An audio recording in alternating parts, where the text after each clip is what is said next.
fallout from Raw has just begun, and we continue on that road to WrestleMania with 4 of our guys here and one guy that just decided, you know what, maybe he was going to try to make that save for Sami Zayn, but instead he wound up being a little bit short. It is one guy here that used to be something else named Shane, but now we're calling him just Shane. And of course, the man that always stays trendy, he is none other than the trendsetter Alan Michaels, and also our Sportswire Radio Hall of Famers. Some may say he's our coach. Some may say he's the real Craven. Some may say he's the only Craven. His name is Coach Chris Craven, and of course, the host of the Hockey Fan Chat and the 14th member of our Sportswire Radio Hall of Fame, our resident wrestling analyst here on Sportswire Radio, Mr. Randy Dillon. Fellas, how you doing tonight? And I can't wait to dive into everything that just took place on Monday Night Raw. So, doing great. Man, it's been a hell of a week for me, I can tell you that. Well, I hope that it'll be a further hell of a show because we got a lot to talk about here. And let's definitely try to stay trendy and continue to be the trendsetters at Sportswire Radio. But I'm going with Randy Dillon first because Randy's always been my lead shotgun guy to go with here when we start these shows when it comes to the world of wrestling. And we've added now, we're going to do it after Monday Night Raw. We're going to do it after SmackDown until WrestleMania. So, Randy, a lot to dive into here over the next hour, hour and a half. And give me your reaction and kind of how things ended tonight on Monday Night Raw. Thanks, Tom. As I said yesterday, Taylor Swift, NFL Super Bowl, move over. Your time has passed. The road to WrestleMania is here. To recap this Raw, let's go to the ending. The ending was not bad. The one thing I'm getting worried of is Drew McIntyre did come out and cost Sami Zayn. I know, Chris, you have brought this up saying Sami and Drew seem like they're going to have a match at Mania. I think this kind of solidifies it that Drew might not be the one walking out of the chamber. It could be someone else. And then the other things on Raw, we had Cody Rhodes and Seth Rollins. Are they in cahoots? Liv Morgan going to the chamber. Seems like we going to get Becky, Rhea, and Nia at Mania? What's going to happen? Which I think like most people right now on the Twitterverse definitely don't want. They want a hard pass on that. Hey, listen, Nia's done some good work. I would say. I agree. No, I'm a Nia fan. I think Nia is really an underrated talent in some ways. I think what she does, and she's had a very impressive run since she's come back. So I want to put that out there. Yeah, and then I think the biggest thing surprising on Raw, Tom, we were just talking about Bronson Reed not going to the Eliminations Chamber in Australia. I was like, I want to open up with that in a way because I would think, right, Coach? Now, Coach, you're a two-time Hall of Famer. You're a BWA Hall of Famer and a Sportswire Hall of Famer. Now, you've been out there in the world. What's the logic? Tell me, Coach, and the logic. You got a guy, Bronson Reed, who has the opportunity to go out there and wrestle for a potential to be in a championship match representing his home state, his home country, I should say. And you have this opportunity. WWE wants to go global. They want to go and be this ambassador for everything, kind of like the NFL and all the other major sports. And why would you then have Bronson Reed lose when he had all those things I just said that could have been in a way to really promote the WWE brand further? Why, Coach? Well, you just said it right there. Promote.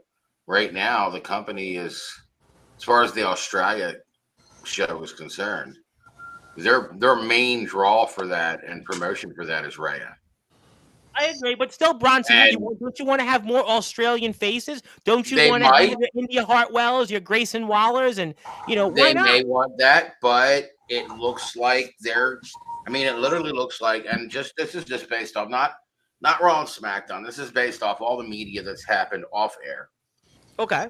They're basing a lot of the promotion of the show off of Rhea. As it should. I mean, she's right now.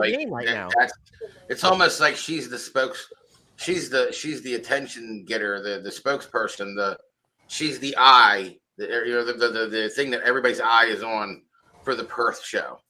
Like Sami Zayn was in Montreal last year, right? Fair statement. Right. It's like they're utilizing one talent to showcase this and push this, mixed with all the other attractions, like the fact that it is the chamber match. We're not gonna. I don't know. Is Indy Hartwell in the?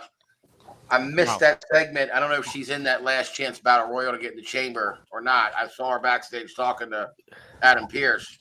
But you may see it. If that's the case, you may see Indy in the chamber match at least.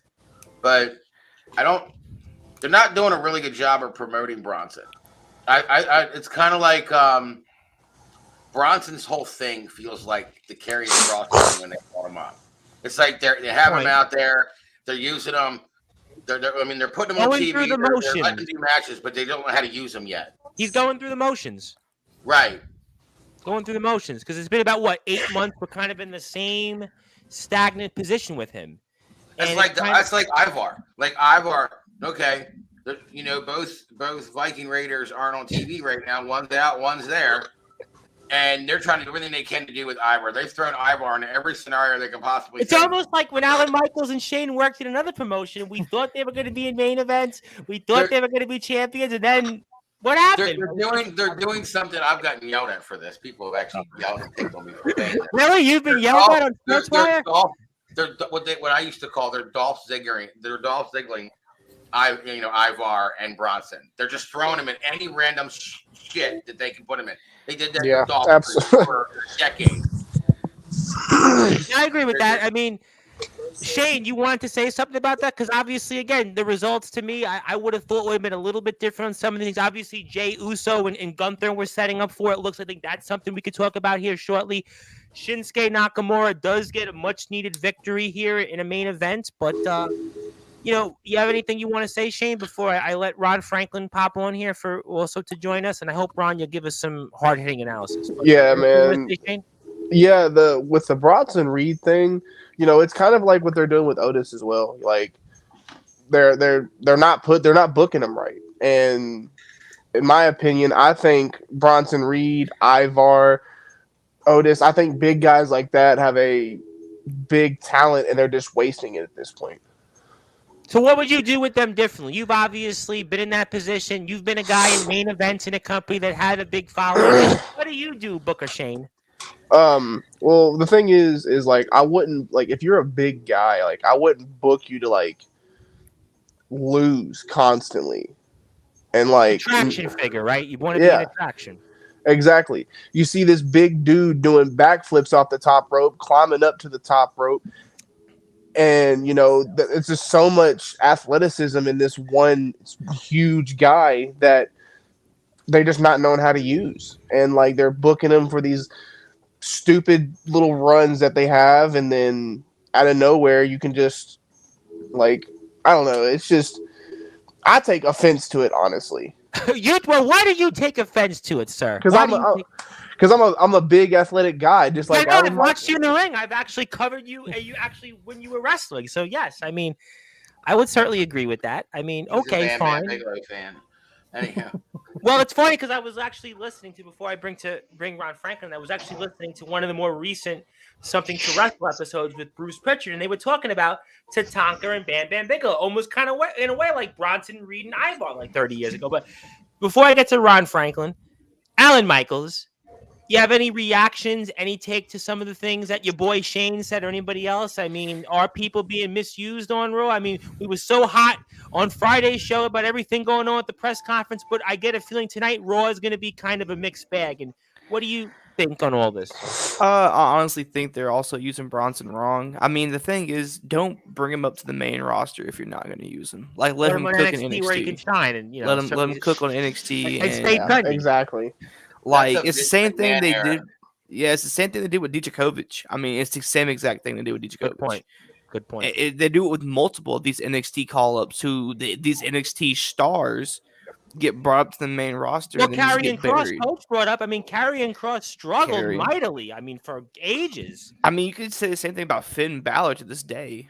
Finn Balor, Shinsuke. Since he had to relinquish the championship. Yeah, yes, I mean, a lot of these NXT, there's maybe a handful of NXT guys that really made that main roster jump. Kevin Owens, I would say, made it. Kevin Owens. Sami Zayn.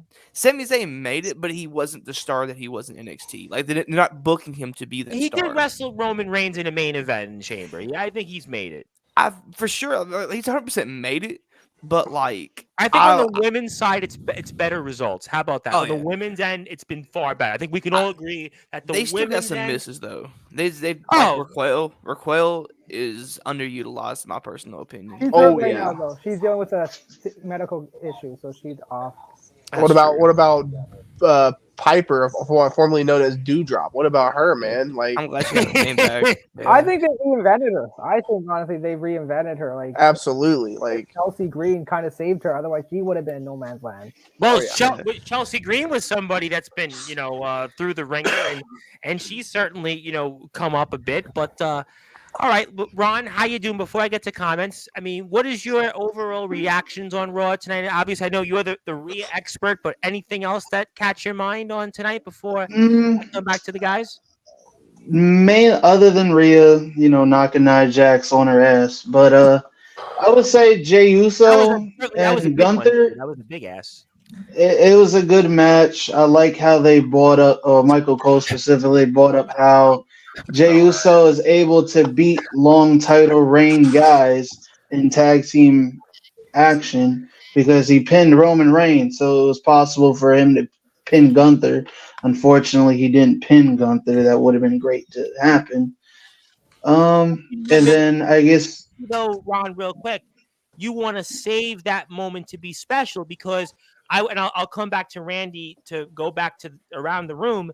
But I was listening to Bruce Richard talk about sometimes when you have somebody on this magical run, it's hard to, and you're certainly dealing with this with Roman, it's hard to figure out when you make that moment to have that loss finally. He was talking about Tatanka, for example, a name that Coach probably remembers very well. And he had once upon a time an undefeated streak. And it was an undefeated streak for actually 21 months, but you never quite felt he did anything with the undefeated streak. So the point is with Gunther, you don't want it. But 1 second, maybe you don't want Jay to pin him tonight because you want that moment to be special if it does happen. That's all I'm saying. Well, that also makes sense. think about this. It's like they got to figure out what to do with Gunther after he loses. You got to figure But out. that's my point. Why you don't make him lose right now? That's why you don't have him lose. Well, you just mentioned Tataka's winning streak. I mean, am I the only one that thinks about Goldberg's winning streak? You remember from WCW, he had his winning streak in WCW, and as soon as not only did they have him lose in a really shitty way, really weird way, but right after that, it was every bit of his momentum went away. He wasn't but half of it was his own fault because you don't actually take your elbow and just ram it into a glass window. To be fair, I'm talking before that even happened, like directly, like the very next week. Yeah, the NWO spray painted him. Yeah, I agree. People were just like, "Look, come on now." He lost the very next Nitro. He spent the whole episode in a police station being talked to by the police for some angle. And then the NWO became the elite again. Yeah, the NWO elite. Yeah. They didn't even utilize him to have a bounce back. So he came back, and it was like, well, all right, that was the flavor of the month. We're done with him. Okay. And you don't want that to happen to Gunther. Gunther's got a lot of ability. But that's why I'm saying don't have him lose tonight in a 6-man. You want to say something, Randy, before I bring back the comments? It's got to be the right spot. Oh, my Lord. Jump in. Yeah, going back to it's absolutely right. The spot has to be right here because we've seen someone lose. Like I'll give Umaga the perfect example. He lost to John Cena at New Year's Resolution. Never was the same. And it was just what the heck. But then he lost at the Royal. They made it up to him. That match at the Royal Rumble just made him even better with the match they had, which is incredible. But sometimes you have to beat someone the right way and at the right place. If you're just gonna be Chad Gable was really the only one who had the win under Gunther, and it was like that count out win, and it was such a surprise to everyone. It gave Gable so much momentum. For Gunther, right now they have him this unbeatable win. You have to do it big when the lights are on bright, which it sounds like WrestleMania, and it got to be someone where not only it transcends them, but Gunther can Evo to come back. Look at a guy like LA Knight on that hot streak, lost to Roman Reigns. Tom, we talked about this. Can he recover? And look like he has. He has recovered from that loss. I would agree with that. The momentum. I would agree that the momentum's still there. And what that'll also say before I get to comments for our wrestlers who are here on the panel, and Randy kind of partially counts to this, What does that tell you? Storytelling. Invest in the story of the streak and invest in that moment to make it special. And certainly we'll see if main event Jey Uso can do that. Let me say hello to some people. Gonna say hello to our buddy Drake Golddragon. Drake, I hope we're okay with some people on the time. Okay, Drake, we're good with. All right, I want to make sure. Drake obviously will be tuned in Thursday when the West Memphis kid Ronnie Brady is in the house. Want to say hello to the lovely Jules out there. How you doing, Jules? Certainly, Jules is no Nia Jax, so we certainly want to say hello to Jules. That was no, she really is not no Nia Jax. I mean, Nia Jax is like Humpty Dumpty sat on a wall, but that's okay. I might have been looking, but what's that? What's that? Her ass fell down, went crack today. Yeah, I was trying to be diplomatic about it, but yeah, you could definitely say that, there was something to look at. I'm sure a lot of people did. But let's come back to that. Ethan Sorensen, hello, Tom Bryce. That is my name. Don't wear it out. Chris Craven, maybe somebody's out there wants to wear it out. Chris Craven, Randy Dillon, Alan Michaels, and Shane. Just Shane now. He is now the artist known as Shane. How you guys doing today? I'm great. I want to say hello here. Also to Mr. Hillbilly Tilly going into the Hall of Fame here in a few weeks. Of course, our great general manager from our dear friends over at the Alliance Wrestling League. Guys his size, meaning Bronson Reed, they fail to book correctly. Reed reminds me of a Keith Lee. Anybody agree with that or what? The only thing Jump in, Randy. Sorry to interrupt. The only thing with guys like Bronson Reed, Ivar, I know Chaggy with we go back to the NXT call-up, they got pushed in the main roster because Vince felt they were hot, and then Vince one looked at them and said, okay, these guys aren't going to work. So these guys kind of got put in a bad place other than Jack, who kind of thankfully had the mask and retribution, could go back down to NXT. All these guys succeeded in NXT and just got called up at the wrong time, and then just 1 second look later, and they got pushed away. But guys like Ivar and I would say Otis, they've been up there a while. Definitely they need to be booked. Otis has been on the main roster going back to SmackDown. We're talking, 4+ years? I mean, Otis has been on the roster for a while. So, I mean, this is what you're going to get. All right. I mean, so maybe as far as Keith Lee goes. What's that? I don't think they've booked him as bad as Keith Lee. They let Keith Lee walk right out of the company. But to be fair, I think they ain't happened yet. Yeah, but to be fair, Keith Lee didn't get booked any better in AEW. I think a lot of people messed up with Keith Lee. A lot of companies he's been in has messed up with him. He's got so much talent, they don't know what to do with it at this point. And also Keith Lee is also very old, and you got these other big guys like Ivar, Otis, Bronson Reed, who are young and fresh.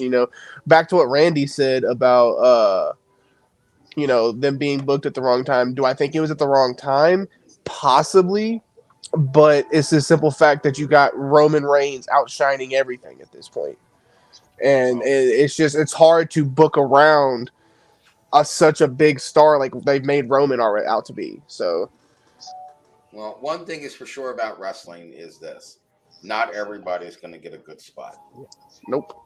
Not everybody's going to get booked right. Well, we know a couple of individuals that have worked in major promotions that may have a story or two about that. On another show, in another day, another time, another place, we're going to say no further comment. But also here with us is the host of the Be More Talkative podcast, and he's certainly well known here, Mr. TBK, the Baltimore Kid. So obviously we're talking about Raw tonight, and just before we go into some other things here, I mean, general reactions tonight, TBK, and what you saw, and before we move into some other, more nuts and bolts notes on tonight's show.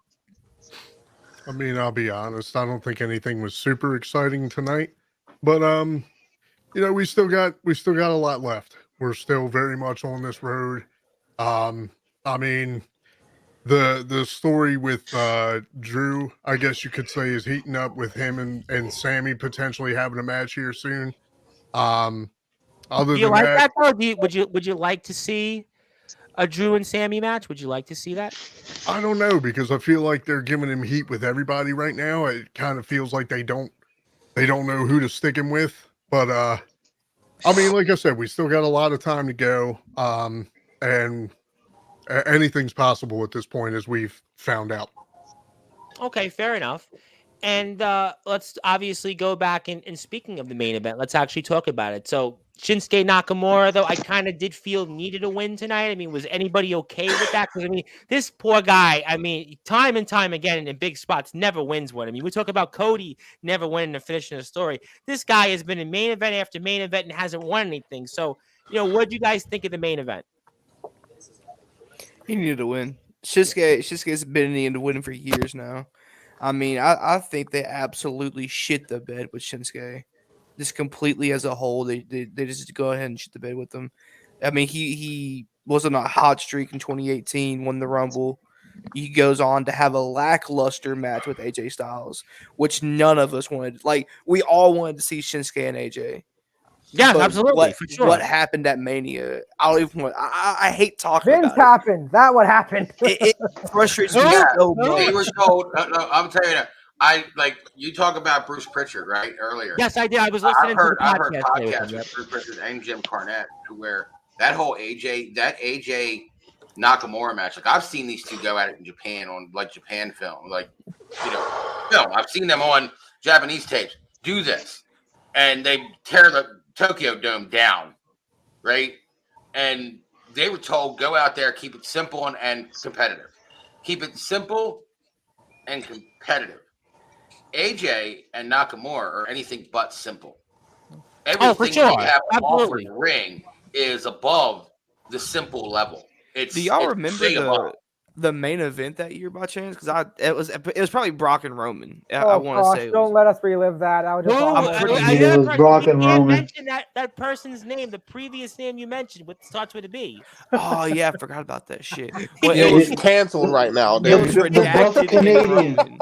So You're hiding somewhere in Canada in Saskatchewan with a big. Sable's husband. There you go. That was a good one, Ron. That was a good one. One time, long years ago, did you know that the Big Show main evented a SmackDown all by himself?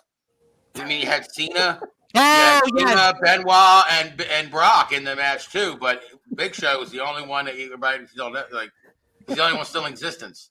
Or how about the one time the ring broke? Well, that was Brock and Kurt Angle, but I think actually Big Show was in the ring. It was Brock and Big Show. Threw himself Superplex. Yes, that's it. Or at least you weren't going to bring up Big Show and Akebono. Remember the sumo match? Oh Lord. Oh God. Oh, dude. It's like Nakamura was done dirty at that WrestleMania. Yeah. It was. Yeah. You're not the main event. You're not the showcase. Even though you won the Rumble, you're not the showcase of the show. You guys go out and have something average. That's what frustrates me the most is like these new age Royal Rumble winners. Like before the past 2 years, it was like they wasn't the main event. I'm like, the whole thing of the Rumble is the main event WrestleMania. Like that's Exactly. like the whole point. That's And the they wasn't getting booked. I mean, Anyway. in a perfect world, you got you want to look at it. Any wrestling fan wants to look at it like you got Raw, you got SmackDown. Each brand has their own top title. Yep. But let's be curious. Let's be real about it. The WWE Championship, no matter what extra names they throw on it, Universal, Undisputed, whatever extra names they throw on it, is always going to be the marquee championship of the company because it's WWE.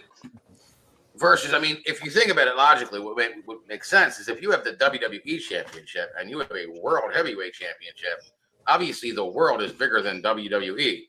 So logically, you would think I didn't know I didn't know the world was bigger than WWE because apparently the WWE universe, it's the WWE universe is bigger than the world, though technically. Okay, so you go off your philosophy right there. Then at least treat it like it's equal. Which they have it now. That point, I agree with you. Seth's championship has been basically a little league championship, and Roman basically said it. He basically hit one out of the park in the press conference by saying, "I agree with you." Do you want second place money or tribal chief money? When they first brought the World Heavyweight title in, after it was decommissioned from the WCW and brought over, in what was it, September, August of 2002, when Bischoff brought it out or whatever it was. Yeah. Ever since that world title came out, it was always the secondary title. And then when the Universal title, secondary title. Back to the world title, still secondary title. Like, if you're going to treat them like they're both main event players, treat the championship like they're both main event championships. And then when you get to a show like Mania, or at least the Big Four, don't treat it like one marquee main event is bigger than the other when they have. Well, I have to ask you this question before I get to Ethan. I want to say hello to a couple of other people here that are with us as we're talking the post fallout of Monday Night Raw with my guys. Coach Chris Craven in the Sportswire Radio Hall of Fame. Randy Dillon also in the Sportswire Radio Hall of Fame. Soon to be in the Sportswire Radio Hall of Fame. The trendsetter, Alan Michaels, who's always staying trendy. That's your boy just named Shane now, soon to be in the Hall of Fame. One day in the Hall of Fame, Ron Franklin. And also one day in the Hall of Fame, TBK. My name you probably know by now, so I don't even think to tell it to you. But that goes back to, I think, on Friday's show, right? We spoke after SmackDown. Are you implying, I'll let anybody jump in on this, that should we just go back to one world championship by basically your logic? They can. Yeah. If they're not going to treat him equally, yeah. Not only that. Why? But why do that, though? Not only that, Chris. They don't have the problem with having one world title, my theory is, then you don't really have a brand split. You can't difference the talent. And pretty much both talents are the major talent thing. WWE did this from like 2011 to like 2014. The major talent was both Raw and SmackDown. You didn't really see They were going back and forth, defending the championship. Yeah, both titles relevant. So you can have talent on both ends in green. Otherwise, you're going to see the same talent every week, which then it's like, why is this show better than this show? This whole process, and I'll say this, over the last month, since they've been coming out dissing each other's belts, they made in my opinion, they made the ultimate no-no with having Rollins come out and say that this is the workers' title, because you just said that this is an upgraded IC belt. That's what you just said, because through the entire history of WWE, the Intercontinental title was always considered the workhorse title. Yes. So you just took that title, that prestige, off the IC belt, put it on what's now being considered a second-rate championship within the company. It's like it's like you want me. It's kind of like the people have been saying since Cody didn't answer right away, and they thought he was going to go to Seth, and it's like, wait a minute, you want me to take Seth Rollins and this championship seriously, but the company itself wants to disrespect the championship and the champion and its credibility. Like, why do that? Whether you have one championship or you have two because of a brand split, that should be on each. Okay, so you got two belts on each roster. That title should be the top of the mountain for that division, that brand. Don't downplay it. They've spent the last few weeks downplaying Seth, not only his championship, but Seth and his credibility to hold it. And to be honest with you, in all reality, Seth Rollins could work circles around Roman Reigns. Well, they're two different wrestlers. I mean, there's no question about that. Let me get to some more people here. Let me say hello to our buddy D'Angelo LaFlame, our Resurrection Wrestling Internet Champion. How you doing, my friend? Jules NYC. Jules, I hope you have a great night. I hear through the grapevine Jules might be leaving, and I hope that we see you on tomorrow's show. And thank you for tuning in as always. We appreciate your great support for the platform and all the great shows that we have here on Sportswire Radio, and hope that you have a great night. And thank you for tuning in, because I know that the people definitely, like Jules, they want to throw me off the hook already. So definitely, though, Jules, I hope you have a good night. Thank you very much for tuning in, and we'll definitely miss you for the rest of the show. So I hope you come back tomorrow and certainly poke some fun at me and others. But hello there. Yep. And let me come back to Omen Black. Omen's here. Of course, it's his show. It's been days since I've seen Craven wear the old white beater. Are you feeling all right, buddy? You're not acting normal? We're talking Raw tonight. That's the difference. TBK, I think Chris is a skinwalker because the real Chris wears no sleeves. I'm not sure the Skinwalker reference, but I did see Christopher Walker during the Super Bowl commercial ad. So are you trying maybe your best Christopher Walken potential, maybe Super Bowl commercial ad? No, but I always thought the real Omen came with his own show. So the real Omen this might not be the real Omen commenting, because the real Omen comes on. But we're commenting. We're talking Raw tonight. Let's move on. Omen's going to be here tonight. I promise Omen's going to be talking a lot about current events. Honestly, Tom, I feel like Nick Aldis should have had Sami Zayn versus Jimmy Uso. That way, Sami Zayn could have qualified for the Elimination Chamber. That doesn't even. I don't think that makes sense to me. But that's just me. I said the prediction once before. I'll say it again. I think that it's going to be McIntyre and Rollins, and Sami's going to wiggle his way into that main event to make it a triple threat. Yep. LA Knight got me thinking now, Chris. Because listen, you were saying they need to pull a trigger on him. this might be the one chance you can pull that trigger on him to win that world title. With that, man, I don't know. After him losing to Roman Reigns, he's lost a lot of momentum with him even trying to go for like any sort of gold right now. But that's just my opinion. Well, tell me but most of his matches have been interference. Why do you think that, Shane? The simple fact that, like, you know, everybody was hoping LA Knight would take the title off of Roman, which, in my personal opinion, I believe he should, because, you know, he is the megastar. So, like, make him the megastar. You believe in the yeah movement. You believe that when the trigger should have been pulled then, and that was the moment you think that Roman. Yeah, I think they should have pulled the trigger right there on LA Knight just to. The Baltimore Kid, you've been quiet.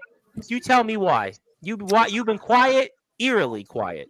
Yeah, so LA Knight, fantastic. Like I said, the guy arguably has had the most meteoric rise in the company, period. But he's not ready. He's not ready for that role yet. He's not there yet. There are so many people ahead of him that have put in work, that have dealt with the Roman Reigns bullshit, that deserve the spot, and he's still got some dues to pay. Straight up, he might be having a fantastic moment right now. Let's just hope he can sustain that. If he can't, then we got a real problem. All right, interesting here. I will, because I don't want to make this too much of a distraction, but Chris, you look like you're an undercover cop with the hat and shirt. Boys, don't say anything incriminating. You know, I would actually point out, I'm actually I'm actually technically a New York City Commissioner of Deeds, aka a notary. So in order for me every 2 years to basically get reappointed, I can't say ever anything incriminating. So I've been doing that for the last 8 years. So thank you for letting me know. But is Chris wearing a wire? Well, we won't know until we're off the air. But let's continue the conversation for sure, because there's a lot to get into here. So let's talk about the women's set. Let's go back to Liv Morgan. Liv Morgan gets a win.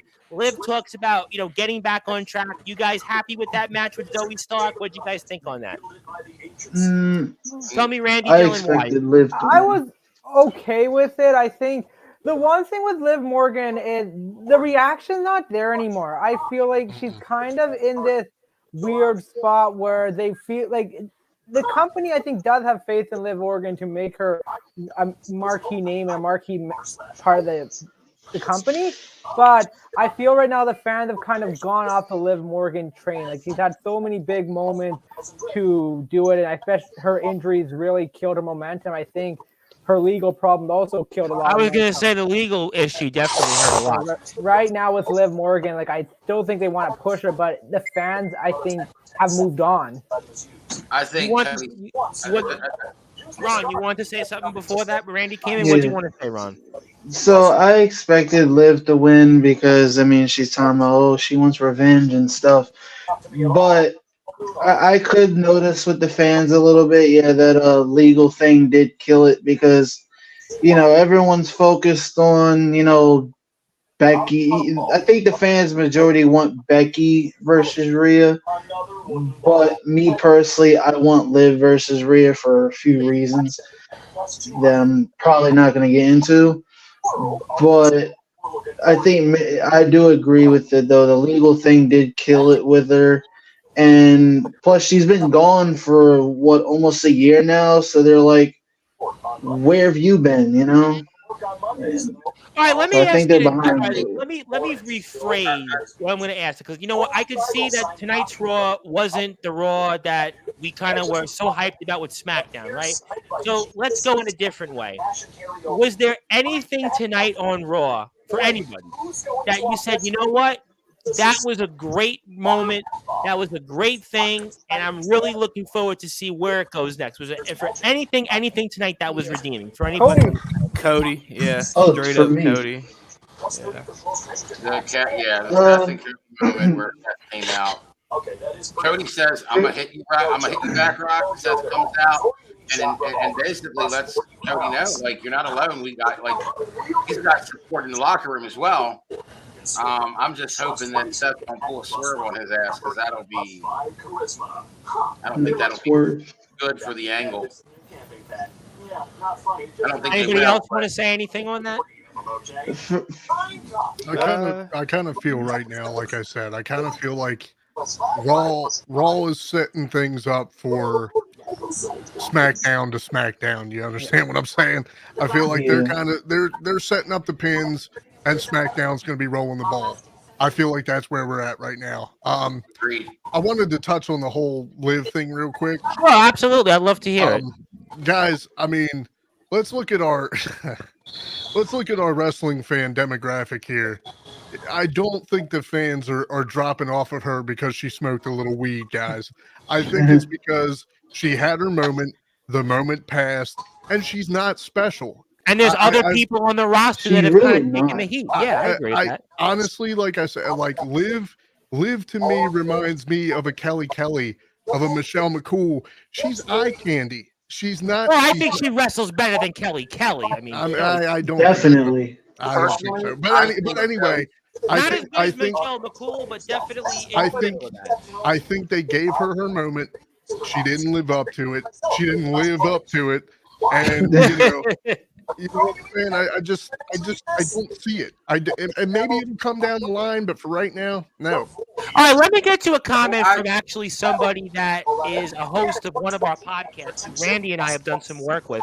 Our good buddy, the host of the Pipe Bomb Wrestling podcast, and man, actually it's now the Squared Circle Radio podcast. I stand corrected. It used to be the Pipe Bomb Wrestling podcast, and I'm still getting used to calling it the Squared Circle Radio podcast. None other than Mr. Chris Belcher. Chris is going to be in our Hall of Fame next month, and he says Cody versus Drew next week will be incredible. Love how all of these storylines are being woven together. Great show, guys. And by the way, great picture for Chris Belcher. Chris, you look great in that picture.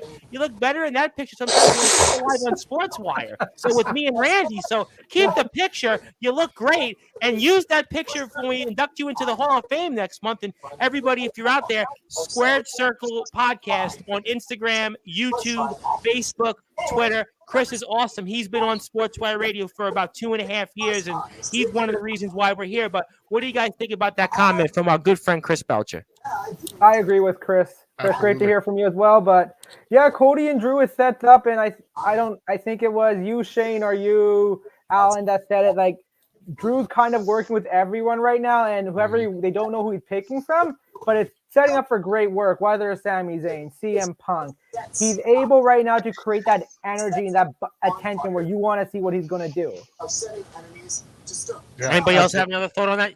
I mean, if they start, if they're really trying to push Drew for a mega heel run right now, the only smart and logical thing to do is to go after the top face in the company.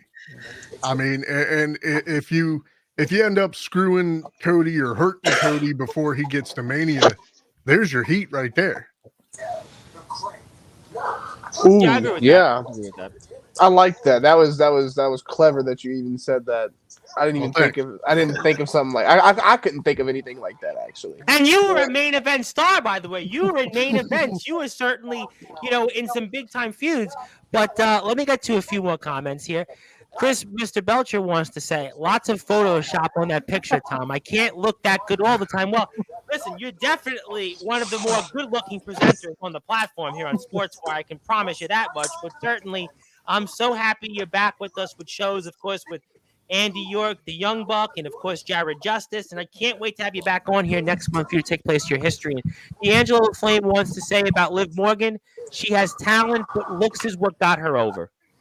Somebody's shaking their head. Chris Craven, you are shaking your head, and I'm sure people out there are watching and wondering, why are you shaking your head, sir?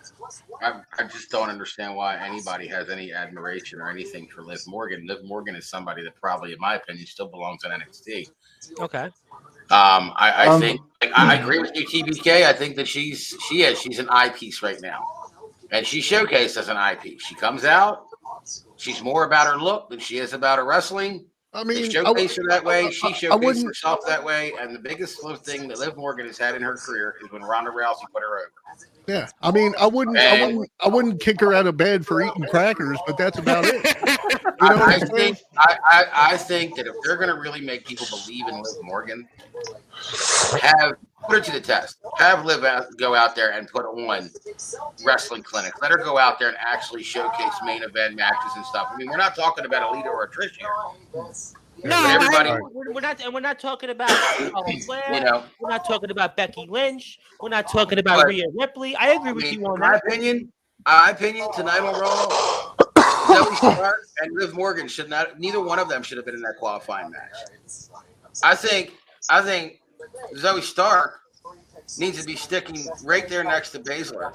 They need to push Baszler and Stark properly together as a team. Baszler needs to step her ass back up and get back in there because they've been having her just be lazy. She's been performing lazy. Compared to what she was doing in NXT, Baszler was a beast. They've tried before in the past, and it never seems to quite. It's like when they stuck her with Rousey, it was like, well, Baszler ain't got to do that. I actually liked it when I think Baszler and Stark need those tag belts, and it needs to be an honest, real aggressive run as a women's duo. So Chris, I actually liked her with Rousey because I felt like Rousey had more that. Baszler had that character in NXT, or Rousey needed a little bit more of that character. But you're absolutely right. This is the perfect tag team to give the belt to. Both are dangerous. Both really have that hard-hitting attitude. And I think Zoe Stark can learn a thing or two working with someone like Shayna Baszler. Going back to her, listen, again, the man who kind of destroyed her push was Vince McMahon, who really... Can we still say his name?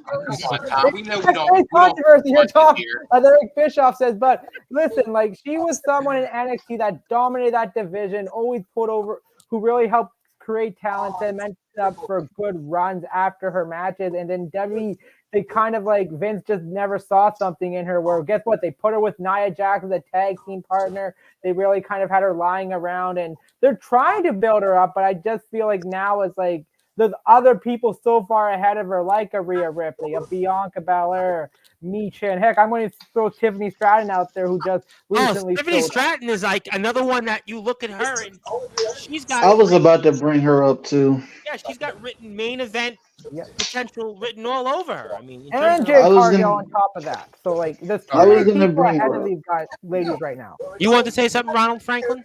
Yeah, because I'm gonna add to what that guy commented because I'm pretty sure 90% of these women in wrestling got over because of their looks.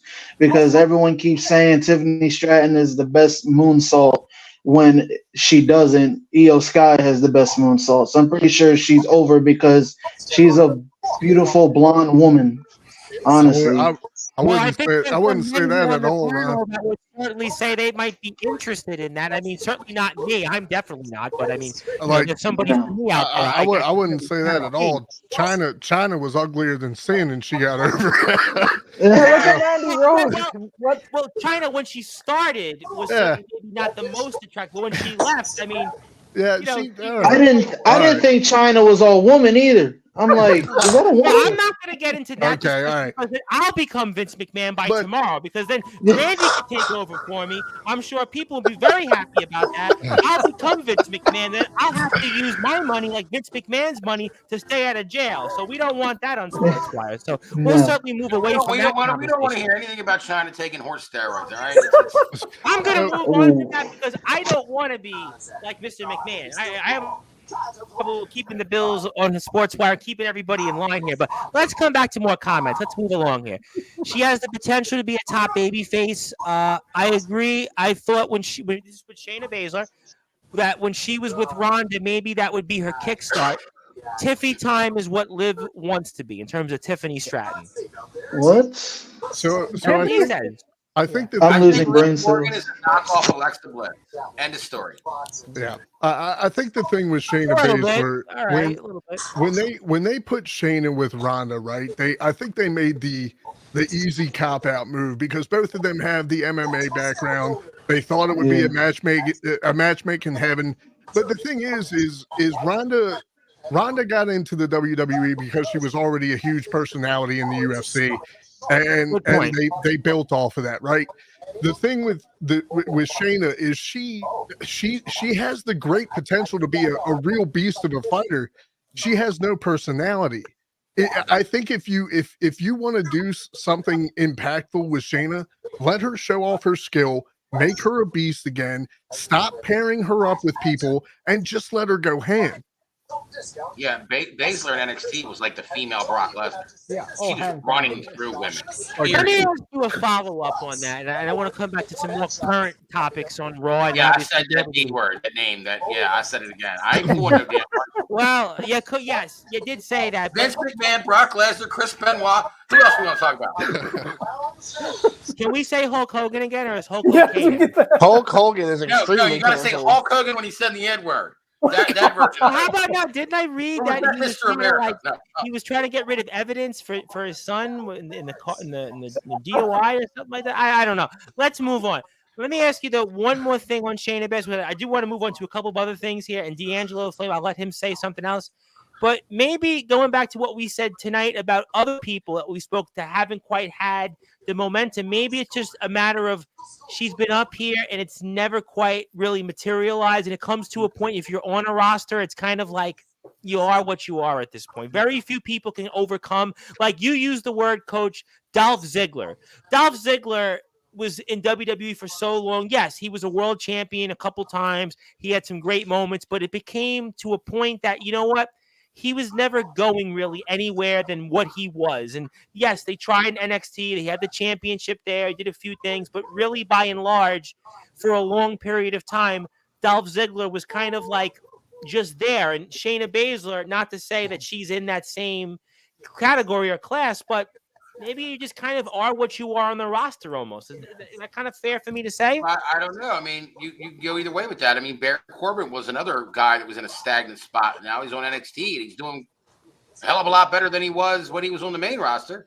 Yeah, but the question, Coach, is going to be what's going to happen if he ever gets called back up. I think that's the question for Corbin. And he's not on the main roster right now. He's in NXT. That's different. Well, hopefully they give him a better gimmick than what Vince McMahon gave him. Happy Corbin. Corbin's unbelievable. Unbelievable. That was actually my VKM line he used when Roddy Piper came back out in 1996. He said, unbelievable. But let's move on because it's unbelievable. You have mentioned him so many times. Just let her get a manager that can that can talk and let her wreck everything that moves. Because I agree that she doesn't have a skirt and a wig. Here you go. She doesn't have any personality, bottom line. Yeah, right. That's what I said. She's kind of bland, yeah. Okay. And you know, going back to Baron Corbin's killing it right now because Braun Breaker is a beast. And when he comes up, goodness, if Baron doesn't match that, then it's like, okay, thanks for tagging with me for a while, but see ya. Exactly. I agree. Like Baron Corbin's actually really doing really good at NXT, and that's where he got his start from was NXT. That's where he got his name and how he became like the Baron Corbin he was. But when Vince McMahon did the Happy Corbin gimmick, you know, it was a big. You mentioned his name again. Say it right, Vincent Kennedy McMahon. Are you trying to get me canceled off the air? Should I just Randy? No, the thing is, you the microphone. Tom, no. We can say his name. We can. The thing is, I'm gonna say his name, and like, the thing is, all I'm doing is talking with you. I know. All I'm doing is talking shit behind his name. That's all I'm doing. All right, good enough. I love you. I love you, Shane. He's been nasty enough to play with that too. Like you never know. He's a weird one. He is a weird one, dude. Oh, well, there was a reference somewhere with that individual, and it was Bastion Booger was sitting next to him on the announce table. I forget where it came up from, and they were basically like, oh, now we know why Vince actually had him sit next to him at the table. But I'm going to move away from that. All right, so was there anything that obviously in the second half of the show here, I got the sense from everybody, if you were to give a grade to Raw, what would you give it? A C, C plus, C minus? It's C minus. Yeah, I would say a D plus, maybe. No, that's just straight mid. I would say a 72%. 72%. I think the problem after the press conference, after SmackDown, we had expected too much, right? We expected too much. They didn't have anything going forward. Where this week on SmackDown, we're going to see The Rock and Roman and Heyman all in the ring together. But this week, all we kind of had was Cody, and that was it. There was nothing really else to build on. Well, the story right now is SmackDown based. The Rock goes to SmackDown, Roman's on SmackDown, Cody's fighting the SmackDown. You know what I mean? LA Knight's on SmackDown. Everything's on SmackDown. AJ Styles is on SmackDown. Braun And Breaker, what happened? CM Maybe they Punk's should have not being Rocky their killing Reigns gun come right to now Raw on tonight, Raw. and it probably would have popped things up. I mean, because let's be honest, Raw still claims to be the premier show, but they have not been the premier show in a long time. Okay, I got a follow up to that. So when we know eventually, right now, who knows if it's going to be in January or in October? Because WWE has this period of time, right, for 3 months where we don't know where Raw is going to be. So I asked them this question, kind of a fun. We're going to obviously, talk about the future in a sense. And so, what happens? Does Raw become the premium show, or does SmackDown continue? Because we know that SmackDown's coming to USA. We know that. So, okay, SmackDown's going to still. There's going to be that relationship still with Peacock and USA, but Raw. We don't know where Raw is going until January, as a matter of fact. So does Raw still be what it is? What does Raw become then, really? They're going to record 12 weeks of Raw in advance. It's like the old days, Coach, when they would tape like 2 Raws at a time or 3 Raws at a time, and Eric Bischoff would spoil the results of Raw. You wouldn't have to watch it, and going to be like back in those days again. Is Tony Khan going to come out on Dynamite if he still has a network deal in December or November and say this is what happened on Monday Night Raw or Wednesday Night Raw, whatever it might be? The only thing that I've heard is that they might be able to still air Raw on Peacock. How would that be though? With no contract? With no contract, how can they air something? I don't know. They're the businessmen. Ask them. Jesus. The network I'm a businessman. I'm telling you, I don't know how that's feasible. Tom, they still have the network deal, so they could say it only on the WWE network. So that might be it. But does that hurt Raw's momentum? Don't you think? Because you're going to go for 3 months not knowing where they're going. Well, didn't they just get the contract with Netflix? That's a thing, right? Well, the Netflix deal, and this is the Angela Flames question, the Netflix deal doesn't kick in until January. Okay. WWE leaves on Raw in October. So you've got 3 months. What happens those 3 months? That's my question. So it's kind of in a way we've all talked about tonight. SmackDown, we're all looking forward to because we got The Rock, we got Roman, Heyman, what's going to happen with Cody. You got Braun Breaker in the background. You got what could happen with a Bianca Belair. Maybe Jade Cargill shows up. Bayley, obviously, Bayley's red hot right now. You got a lot of things to look forward to, right? But now that we know that, in a way, SmackDown's going to come over to USA, Peacock, and then we know that Raw is going to go to Netflix, does that change in terms of, how these shows are viewed would be my question. That's kind of my general question. I don't think so, to be honest, because I think because they're going with the streaming platform different than cable where anyone can act anytime. Right now with Raw, you have to watch it live on cable unless your cable company can stream. Going forward, you can go anywhere to watch. So I think this might be an idea for them to try out to say, okay, do we go with the 20 years if this is working or not, or do we go for a shorter term? That's my thought on the matter. And just to note the ratings, if you believe in that, actually the last couple of Raws, the ratings went up. So maybe people are tuning back in more. Maybe people are kind of wanting to see if The Rock might show up. Maybe football being over. Maybe that's a big part. And Tom, I think right now the problem with Raw right now and all this, you don't have CM Punk. If CM Punk was healthy, he would add much more to Raw. The problem is you don't have him there, and this was supposed to be a big meal ticket right now, and it's just not. So wait. Randy, to be honest, you got Punk injured, you got Seth injured. Well, that was going to be my. They bring back Jinder. That will solve all the problems. And Rand. By the way, I'm going to post something up on the screen. I'm glad you're fired. Get off. No. I actually got proof that Randy he knows Jinder Mahal. Randy is actually friends with him. If anybody could be an advocate for Jinder to be back on Raw, it's Randy Dillon, because look at we have on the screen there for those that are listening and watching on Sportzwire Radio. One champion to another. And by the way, only one of those 2 people are in the Hall of Fame. Take a guess which one. Well, okay, so then let me. Okay, I think I'd rather see the Great Khali come back on Raw than Jinder. No, I'd rather see Jinder. I don't know, man. Jinder Mahal, with him coming, his return, dude. It was good. He's got some fire behind him right now. So don't hinder Jinder, dude. They'll hinder the Jinder, dude. Let me come back here for the remainder. I didn't say he wasn't good, but to be a savior to help Raw. Oh, absolutely not. No, not right now. Listen, we'll take him in WCE. We'll take Jinder Mahal in WCE. I've been already destroyed by Friday night. How about in TBW? We take Jinder Mahal in TBW. I mean, when AJ beat him for the WWE Championship, Yeah, I was I the like that, happiest Tom. I'd ever been in my life. Take Jinder to TBW, and he can wrestle whoever copies his gimmick in TBW. All right, stop. Move on. All right, Hey, don't I intergender, wanted to ask man. you a serious question on CM Punk for a second. What? I have a legitimate question for CM Punk. You know, Randy made a good point. And, you know, it's funny. We're talking about CM Punk in Raw. CM Punk was to add something to Raw. In a way, does it remind you a little bit, you know, Randy and I especially, when we were talking a lot about CM Punk when he was in AEW, every time CM Punk showed up, there was that possibility the ratings go up a little bit. There's the Punk effect, you might say. Is maybe Raw suffering legitimately from the fact that you were expecting that baked-in kind of casual Punk presence, that Punk effect almost? Is that something you guys maybe agree with, disagree with? Oh, at all? yeah. I'm 100%. gonna keep my opinions to myself about CM Punk. So, No, I want to hear because we're live on Well, Sports. let him I out, dude. think they should I think- No, Coach.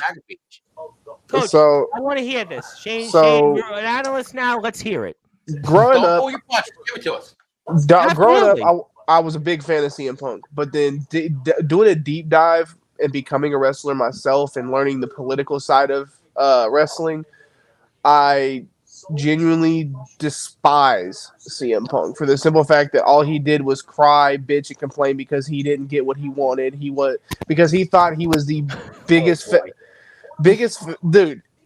Listen here, you big tub of lard down there in the corner. I will fuck you up. Dude, we talked about this 20 fucking Well, times, bro. No, Yeah, That is no you way to first. talk about You me. first, and then you next. You first, Shane. You're going first. Alan Michaels, the trendsetter. You get next, but you're here, Shane. Go ahead. I just, in my personal opinion, I think the name CM Punk will draw in attention? Absolutely. Do I think CM Punk is worthy of being a part of Monday Night Raw? Right now, it's up in the air for me because the simple fact that he burnt so many bridges before he even left WWE. You know, it's just a simple fact of it's like a respect thing, and he just didn't show the respect that people were trying to tell him to show. And I don't know. It's just my personal opinion on it. Okay, and what do you? Before I get to Ethan, you want to say something, Mr. Michaels, about that as a rebuttal? Yeah, CM Punk got fucking screwed. I'm just saying that off the rip. Imagine you are the top guy in a company for 2 years, you're champion forever, you haven't main evented the Mania, and then a fucking movie star, a former, you know, he's a Hall of Famer, yeah, for sure. But he's gonna come back and just main event WrestleMania. No, CM Punk took WWE on his back for fucking years just to get shit on. 3 CM years. Punk I'd had- say about 3, maybe 3 years. CM Punk had every single right to 3 do years. what he. Do I have to say he went on the podcast and badmouth him? Probably not, but you know he had kind of a right. I mean, everything CM Punk said was fucking facts, and I'll continue to say that. You want to Is say he something, Randy? is he kind of a bitch for sure? But I'm Is it going to Randy add to Jumping? that because that really set the tone in wrestling. Because if CM Punk didn't leave, you don't see Cody Rhodes leave. You don't see Cody Rhodes going out, getting the young Bucks AEW, John AEW. Moxley, He sure. did what he did. I think needed to be done in the industry to say this, because W at the time was the only company, and I think a lot of people were getting fed up, but they had no other option to go to. I think what he did No, not that time. kind of set the trend there, and we saw the stars. Guys like Pac and Neville kind of walked out. FTR at the point was walked out. Moxley let his contract roll over. Moxley didn't resign. The late great Luke Harper, John Hubbard, rest his soul, walked out of the company. So it definitely set a trend, and then really started AEW. So I think with Punk is he did what needed to be done. He went to AEW thinking he was the be all end all. He got screwed because the politics screwed him here, and I think now he's trying to humble and say, "Listen, I've learned my lesson. I'm not the same guy." But we'll see. All right, Coach Chris Craven, you are shaking your head, and tell us why, because I really want to hear this riveting disagreement. Okay, all right. Yeah, I want to hear it. I'm gonna get this right out in the open from the get-go. I have never been a CM Punk fan. Okay, why? Okay, hold on. But no, I'm gonna go the other way with this. So nobody can sit there and go, "Oh, you're just sucking his ass" or something. No, I've never been behind Punk. I've never looked at him and said, that's a guy that I'm going to get behind. Okay, and it wasn't because I looked or how he wrestled or anything. I just never got into Punk. Okay? However, you talk about, Shane, I got into wrestling, I learned politics. You got a lot more learning to do. There's a lot more to what happened with Punk and WWE, and there's a lot more that happened with Punk and AEW. First of all, with AEW, Punk was brought in by Tony Khan because Tony Khan's a mark. And he thinks that he can bring anybody in. You want my rebuttal? He called but real quick, actually, I'm agreeing with you. Bischoff said that Tony Khan's basically a 14-year-old billionaire. How he's signed talent. That's what he said. Okay. Right. Exactly. And I don't usually agree with Bischoff on a lot of things, but Bischoff was right on that. Okay. Tony Khan is a mark. He has a big wallet. He's going to buy anybody, especially a WWE talent. Former, recent, anything. He's going to buy them up, and he's going to bring them in. And what happened was at CM Punk in AEW, okay, is that he was brought in. He was over because of Tony marking out. He marked out CM Punk's name to everyone in the roster. He's coming. He's coming. He's going to save us. He's going to be this big thing. Punk walked in thinking that he's not only going to be the end-all, be-all, but he's going to be a voice that's going to be able to help a lot of younger talent out. And when you have people like the Young Bucks who go, fuck you, I ain't listening to you. And I'm going to say this, and Punk, it's the same thing with Punk's point on The Rock back in 2012 or 2013. Punk's been there. He's been doing the cooking. He's been paying his dues. He did a lot of stuff to earn his place. Now, yeah, there was a long gap between leaving WWE and coming into AEW. But Punk didn't come into AEW and say, here I am, make me the world title, make me world champ. He came and he felt the place out. He did feel the place out. And he still looked out like he was looked at by the people like the Young Bucks, like people look at The Rock right now with this Kodiak. But he didn't treat it like The Rock did. The Rock walks in, I'm the boss now, I'm on the board, I can do whatever I want. I'm going to put myself over and do what I can. The Rock has not been involved in wrestling in any wrestling match since he wrestled John Cena, and he has not actively been a competitor since the early 2000s. So while he may have earned his dues and paid his dues, it's been a decade and a half since Rock put anything into the company. So I think when you look at Punk, I think Punk is a guy that got the shit end of the stick in wrestling with WWE because he was told to go out there. He's like, you want to get your stuff out? You want to get shit off your chest? Go out there and make your point. Let's make it entertaining. Let's flip things upside down. And he went out and he did that. And he wound up crossing the line because they didn't like what he had to say. And then they said, well, now we got to roll with it because he aired it public. So they had to use Punk in a way. But you got to look at how they used him. They burnt Punk. They burnt him out to the point where he was wrestling injured for almost a year. Oh, for sure. So I agree with you on that. So he left. And now he comes into AEW, and he's supposed to be somebody that's supposed to be helping the company out. Well, you can bring a veteran into the company any way you want. This is real less than politics, Shane. You can bring a veteran into a wrestling company to help in the back, have him out helping put people over, or both. Punk was doing that. He was coming out. Oh my God, did he put over MJF? He put over MJF through the roof. And he didn't have to do that. He could have come in and played the Rock's role and said, sorry, Junior, I'm bigger than you. Get over there. He didn't do that. So when it comes to the respect factor locker room, I think Punk's got a more honest, reality-based knowledge of how the politicking and wrestling works than your average competitor backstage. Okay, that's and like I said, I've never been a fan at him, and I hate to agree with him a lot of time. I hate to see go with that side, but I cannot honestly sit there and say that anytime he's opened his mouth, I can disagree with what he's saying. I literally just from my knowledge of being a wrestler and being inside companies and the politics, I cannot honestly sit there and say that I either don't sympathize or that I can't sympathize with him. I can't relate. I don't understand, or that he's wrong. I have to because I know what he's talking about. Punk's a hot commodity. Whether you have him on AEW, Raw, SmackDown, NXT, he is a hot commodity. There's a Punk effect. Listen, I think that the point is that Punk does give you a rare wrestler who can turn out a casual amount of people to see him. Randy and I would talk, and TBK later on, but really more me and Randy. We would talk about AEW, and it would be always about Punk. Punk was the one that drew the biggest pay-per-view gates. He was the one that drew the highest rated show. So there is an effect. There's a balance when it comes to Punk, and maybe Raw is missing that baked-in effect because we were counting on Punk to be a huge part. Things you wanted to jump in before I get to it. I think they should probably have him on the announce table with Cole and McAfee. At least his voice is being heard. Jump in, Okay. TBK. Okay, so check this out, right? So Raw is dropping the ball with Punk because they are not using Punk's best asset. Well, he was on that Fox show. Remember the Fox show they had about Sure. SmackDown? He was on that. He could do it. Right. But the thing is, right, is his arms hurt. His jaw isn't wired shut. He's a talker. He's known for talking. If he can't go out there and compete, like Chris just said, he can sit his happy ass behind that desk and he can jump on that mic and he can talk. He can do what Stone Cold did when he was in ECW when he was injured. What did they have him do? They brought him in to do nothing else but what? Hey, Cut Roddy Piper promos. did commentary in the past. Shawn Michaels did commentary in the past. Mick Foley did commentary in the past. Mr. Perfect did commentary in the past. There's a litany of guys that have done commentary when they were injured. I mean, go back in WWE history or any other wrestling company history for sure.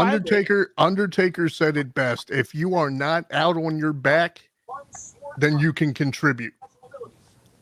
And he Randy, can jump contribute. in. I see The you want. only one thing TBK I'm going to say that is the Punk's going to get the audience. The guy he got to beat out, Pat McAfee, he has a more of a global audience. Oh, yeah. I think that's the problem right now. I think right now Punk might be better off if you put him in NXT.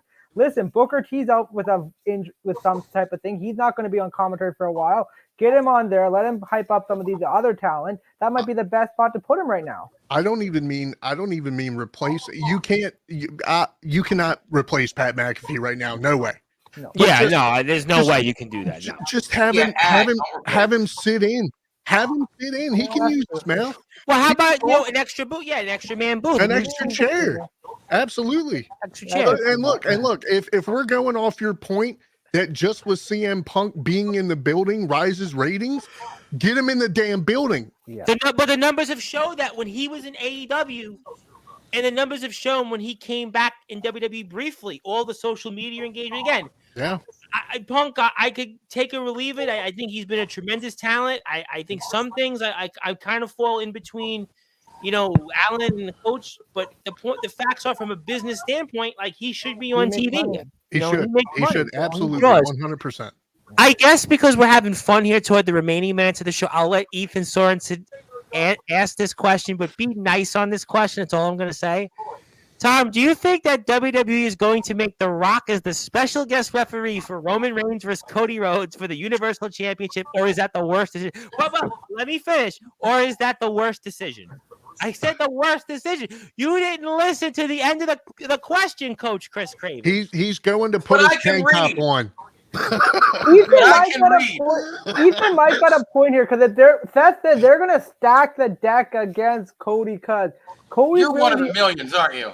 Oh, because Cody's really because Cody at this point the only one to kind of been on Roman's radar for over a year. Everyone he's kind of faced off, it's been like, see ya, bye, you're not getting close. Cody's the one guy Roman wants to stay away. And if Rock and Roman are kind of the Cahoots of family, you want to do anything you can to keep the title on Roman. So do I see it as a possibility? Probably not, but it's not far out there to say Rock could be a special guest referee depending on what role his political way could play. Shane, you wanted to say something, Shane. Yes, I believe in our last episode of Sportswire, I actually mentioned this as one of my predictions. You actually did. That's why I said, let me finish the question. Yes. Me personally, I don't think it's the worst decision. I mean, it can work, it can, either Shawn way. Michaels used to do special refereeing all the time when his period of not wrestling. And wasn't some guy, Mike Tyson, the special enforcer in WrestleMania 14? I mean, so there is some precedent. I say this. Well, let Shane finish if first. Rock is going to be a special referee, then you need to have somebody just as influential and powerful as Rock as a second referee, like Austin. No, Triple H. Or that's when Triple H. that's when you get Triple H. Triple H. Or I Triple said H, or 100%. Triple H. Let me let Shane finish. Shane, go ahead. Shane, go So, ahead. but like I was saying, like this was like one of my predictions that I had for an episode ago on Sportswire that I was Yes. on. The reason why I think that either way, Cody still finishes the story, and you know, it can work up between a feud between The Rock and Roman at SummerSlam. You know, it can go like as The Rock's putting on this front, being in Roman's corner when he's really trying to take Roman down himself. It can work either way. The Rock can cost Roman the victory, causing Cody to go over, and that's all right. So let me ask you a question for everybody here in the remaining time of the show. We're going to be on the air at some point after SmackDown. I know we have the IMF stream, and I actually think I'll go on and we'll do some type of recap show after that, depending on time and everything else. But let me ask. Did you push those football people off for this Friday? I did actually. Yes, I did. I did. Shit. Look at you, Tom. I did. Well, I did because it's like a big deal. We need ratings. It's a business, right? It's a business, There you go. As for business. Because it wasn't best for business. We were talking, the Chiefs, they're going to get the best play. And the 49ers. Football's done. Leave it alone. the Super Bowl was rigged. Give a shit about college ball. Well, I'll talk about that on another show, maybe tomorrow, depending on time, because I'm open, it looks like all day tomorrow. But let me ask you guys a general question. Let's obviously talk for a few minutes before we get to closing thoughts on The Rock and Roman. Are you expecting on Friday this now unified front between them? And where are we going with that for everybody here tonight? I think they're setting up for. No, Alan, you go ahead. I'll say after. I think they're going to set up for Roman Rock at SummerSlam next year. Honestly, I think that's going to be the move. Because you can't have that Mania this year. It's obvious nobody wants to see. The majority of wrestling fans don't want to see Rock and Roman at Mania. But if you're going to have a Rock versus Roman match, it has to be at the four pillars, at one of the four pillars. And I think SummerSlam would be that big. That's the next big pillar, though. That's the next one. Yeah, that's the next one. And I could see it happening as The Rock is a special guest referee. Roman ends up losing the belt, and Roman could potentially blame Rock for losing the belt. The Rock might not actually cost him the belt, but he's like, you're the only denominator. Every other match I've won with the bloodline, but the one Solo, Jimmy, the one time you're in the Sammy, mix, quote unquote, I'll lose the belt. And they could have Rock and Roman at SummerSlam, and then that would probably end up being Rock's last match. You want to say something, Randy? You want to say something? I do agree with Alan. I'm personally thinking it might go more of a slow build to next year Mania, but who knows the Rock's schedule. But SummerSlam definitely the better opportunity. I see it more as Roman's gonna say you cost me the belt, but Rock's gonna be like, you had your shot, you failed. You disgraced our family. I'm gonna take over. Because I've been reading and hearing Rock is gonna go on a mega heel run like he did. I heard. It's funny you said that because I was listening to Eric Bischoff's podcast once again, and they were talking about the fact that The Rock they think is going to take more of a role this time in WWE because he's now obviously on the board, and on top of that, Brian Gewirtz, who was the head WWE writer, who was apparently a big Rock guy, is going to be back involved in some way. So that would tell me that it's not going to be like when we've seen these, Rock cameos and Once in a Blue Moon that, he might be more involved this time in some capacity. Is that fair for me to say? Yeah. I don't know. What don't you know? You tell me what you don't know. With the whole bloodline angle right now, and this is how I've got this in my head, trying to figure the angle out just off of wrestling psychology. Okay. I think that The Rock is going to try to do everything he can to help Roman win. I think Roman's going to fail. Cody's going to take the title. I still think Roman's retaining, by the way. I think Roman's going to retain. Off of what Randy said, just in a little different of a way. I think he's going to try to help, and it's not going to work. I think the vibe between the bloodline members isn't going to work right. Like you just said, it's like Solo and Jimmy and Heyman, and even when Jay was in there or Sammy, they knew how to. It was almost like they knew how to do the flow to help Roman win. Rock coming in, I think he's going to try to help, but he's going to do it in his way. And it's going to subjectively cause Roman to fail. Roman's going to look at Rock's going to look at Roman and go, well, you didn't get the job done. Then you may get your one-on-one match between Cody and The Rock at Backlash. Setting up, and then, he's going to get. We said that on Friday's show. Yes, that came up on Friday's show. Roman costs Rock the shot, or the bloodline turns on him, and then next thing you know, you got Rock and Roman, like you said, at SummerSlam. Or hell, you may even be before that. If you're talking about him being more active, this may not get a gap. This may be a consistent chain of events. Well, there's reasons to believe now because we know that he's on the board. We know that he has his name back, The Rock. He doesn't have to pay the tribute, quote unquote. We know that Brian Gewirtz is involved. So there's an interest for him to be on TV. So he's obviously, I would think, going to have something that we might see more often. And there is now, this is kind of the moment, right? You've got this interest with Cody, this interest with Roman. The Rock's involved in it. So why not, use it? So, yeah, I think that The Rock should certainly be around long term for these reasons. I don't think it's like 2011, 2012. You going to say something, Shane? Yeah. This actually, now that I'm actually thinking about it, this low key, this all like SummerSlam. If like they book The Rock versus Roman at SummerSlam, this low key might sound stupid, but maybe I'm just reaching here. Because Roman is also a part of the board, and he's also still fighting with leukemia and all that stuff. This SummerSlam, The Rock versus Roman, that could be both of their like final matches together. That's just me reaching. I don't know, but I feel like that could be a good way. Well, let's phrase it in a different way. Realistically, and I know The Rock can train. He's in great shape, blah, blah, blah, blah. But I've continued to make the point, you can't fake not taking those bumps. How many more matches could The Rock realistically have? I mean, good matches to the standard that we remember The Rock. Not a match like Flair's had, not a match like Piper had in his aborted comebacks or Hogan. And, a match that we would look at The Rock and say, that's The Rock that I remember. How many could he really have left in him? It depends on consistency. He's got to warm his body back up to the. He hasn't done that, though. He hasn't done it. Yeah, he hasn't done it. How can he do it? Right. And, maybe that's where you get your gap. Maybe that's where you get your SummerSlam thing, because there's all these rumors that Roman's going to take a break after Mania. I see it. Or Roman's going to take a break like sometime right after Mania, maybe after Backlash. Maybe he's gone, The Rock's off. Maybe you don't get Rock and Roman until SummerSlam because he takes his break and, Rock is, That's why I think it could be more. They slow burn this till next year Mania if they really want to do this, because then you both take their break, you get The Rock in the matches, get Roman in the matches, and then they finally meet somehow at the Rumble. Would you mask The Rock and put him in tag matches to mask that kind of, let's say, where he gets exposed easily? In other words, as long as he don't break his ribs, as long as he don't get injured. I think throwing Rock in a tag team at this point would just be redundant. Not in a tag match with Roman.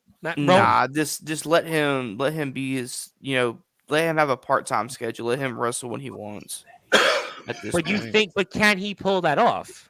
I think he can pull it off. He's what, 50, 53, 54, something like that. 52, I think, 52. He's in tremendous shape. I don't think he'll have too many more matches. I think maybe Hogan was in great shape up until the last couple of years in TNA, and he couldn't do anything in the ring. I mean, Scott Steiner had 100,000 biceps, and he couldn't do anything after a certain point. He was real good with numbers too. I mean, there's plenty of guys that were in fantastic shape, but what could they really do in the ring after a certain point? I mean, you want to say something, TBK, before I move on to closing thoughts? Scott Steiner was great until he got too big. Then he couldn't even turn to wipe his ass. And then Matt, that's an experience I don't want to think about. Yeah, no, they've been setting it up for a while. Like I said, Rock and Roman is going to happen. When it happens, it's just a matter of time. I don't know if you let that gap go, because, like I said, we were supposed to have this match a while ago. And again, 2 years waiting for it. 2 years. That's right, 2 years. And they shot themselves in the foot by trying to move Cody off the card, which was absolutely ridiculous. Nobody wanted Dumb it, move. and nobody wanted it, and they let them know. So, I mean, like I said, what I see happening is they're already starting to tease the possibility of Cody and Seth versus Rock and Roman at Elimination Chamber. And I see, obviously, Roman, I have him retaining there. Again, if you're going to have Roman lose, it needs to be in grand fashion. There has to be something spectacular that brings this all together. You've been shoving it down our throats for 3 years. There's got the All right, let me payoff. ask you a follow-up on this, and I'm going to say something totally crazy. The wrestlers here in the room are going to say, you know what? What you said is absolutely nuts, I'm about to say. WWE may not actually know right now, currently, how to finish that story and get to that moment. Is that a fair statement for me to ask right now on this day, February 13th, 2024, that WWE actually doesn't know how to do that off Roman Reigns? I mean, I think they know the end goal is for Do Cody they? to win the title. Do they? They have to know. There's no I way. mean, why book Cody again against Roman? I mean, he's already lost against Roman once. I mean, But they already didn't basically want him to go originally and wrestle Roman. So clearly, somebody's pulling something out. He was already locked and loaded in the barrel before The Rock came in. So I think that they have an idea what they wanted to do with Cody and Roman again. You sure? I think they do. I think they have an idea. They better. Or they have no business being on television That's anymore. why I brought the question up that you can't. I think that today's February 13th. They have less than 8 weeks. I think you could make the case that they don't know how to get the title off Roman. I think it's simple. No, it's a simple thing. It's Cody takes it. I don't care what kind of interference or what kind of angle. Randy, jump in. I agree with you. I think we all know the ending. Going to be Cody pinning Roman. 1, 2, 3. His hand get raised. How we get there?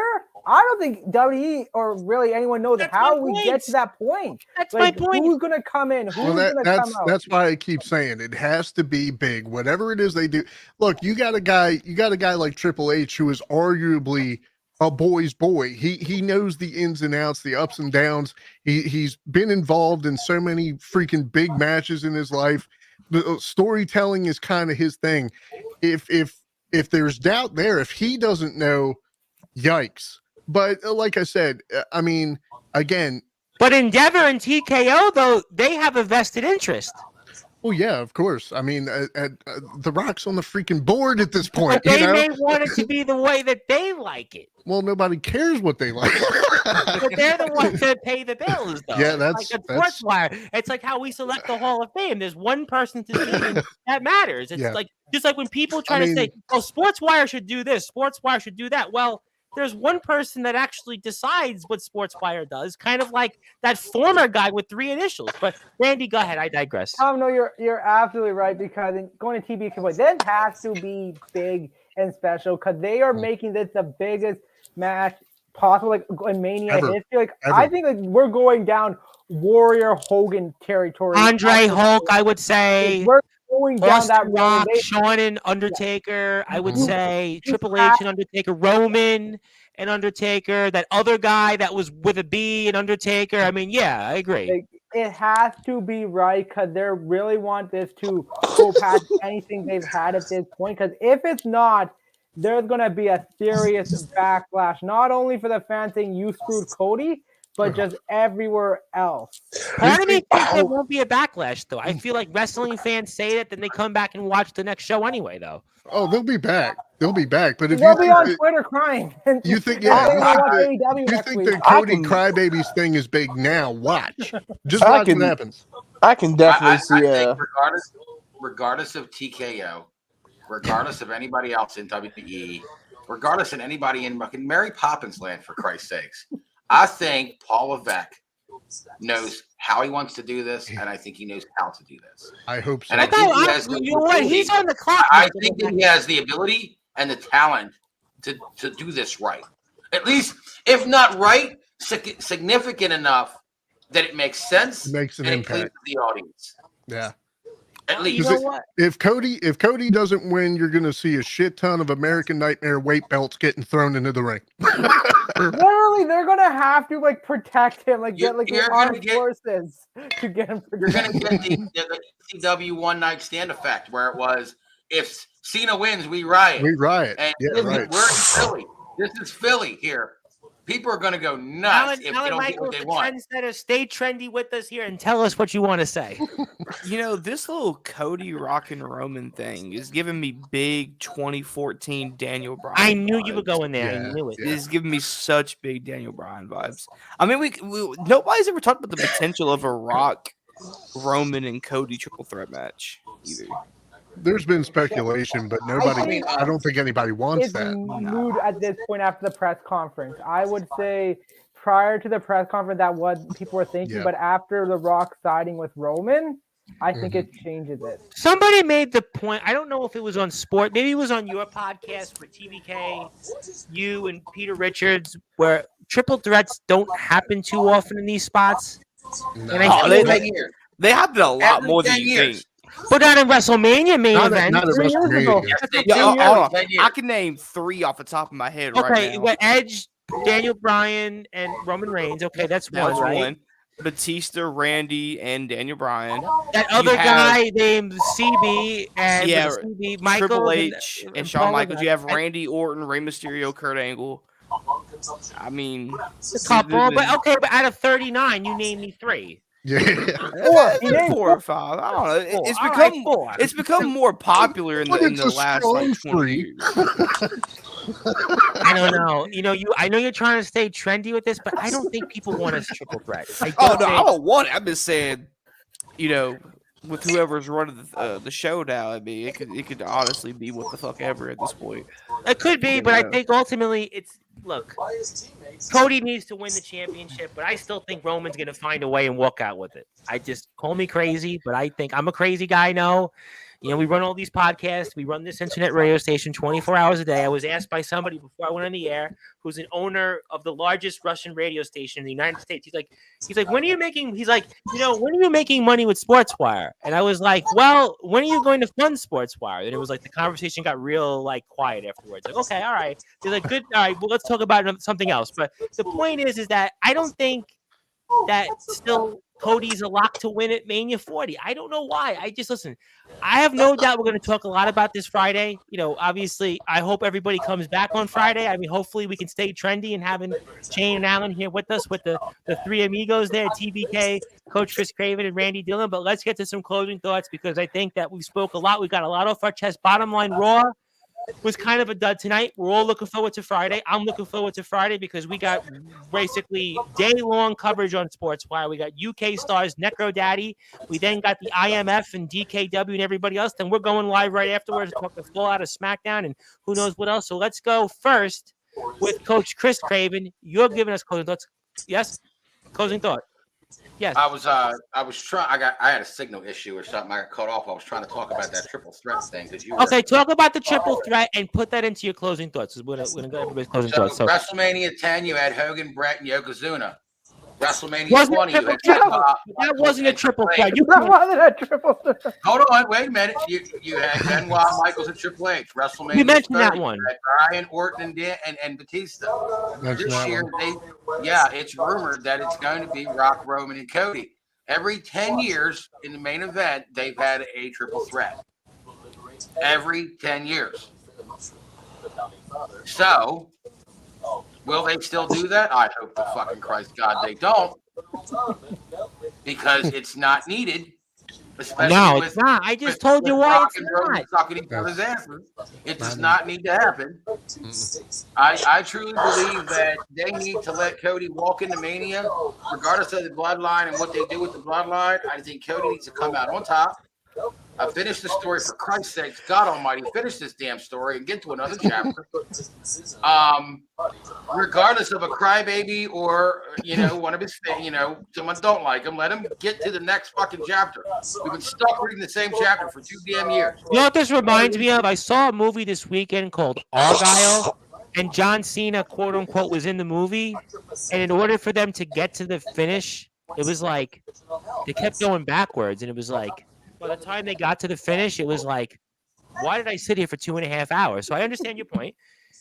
I think they know how to do it right. I just think they need to do it. I think they know how to do it. Okay. As far as the rest of, I mean, I know we got 2 months of build-up still to work with. We're gonna be here, and we're gonna be here every Monday night. If you guys want to talk Monday night after Raw, I'm here. So I'm dedicating the time. So Craven Rage can't be here on Monday nights. It doesn't mean anybody else. It's gonna be. You don't need him anyway. We might need him though. He's the ruler of the yard. We can talk like this, and we can hear him like this, Mark. Remember, who's a Hall of Famer first? You're in the Hall of Fame. He hasn't got in yet, so you should say, look at that. So thank you, by the way. I mean, twice. All right. Anyway, we love you, Coach. We love you, Coach. I would like to start seeing them. I know that we got to get some change, but I'd like to start seeing them build the rest of the Mania card. I agree. I'm really looking forward to seeing how the rest of it. We all know what's going on with Cody and Roman and Rock. It's gonna be all over the place. It's gonna be chaotic. It's gonna be interesting and entertaining. I want to see how the rest of the card's gonna shape up. I'm really curious and interested to see where it's gonna go.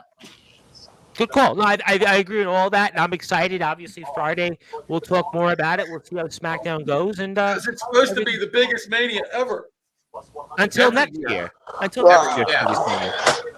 like everybody who comes out with a movie, they say it's the greatest movie until the next one. The greatest. We're all going to be sitting here still doing this at WrestleMania 70, and we're going to go, I want to know where it's going to go. But by that time, I'll be canceled, and Randy will take over, and we'll have probably much more smoother run shows on Sportswire. So that they'll be happy, I'm sure.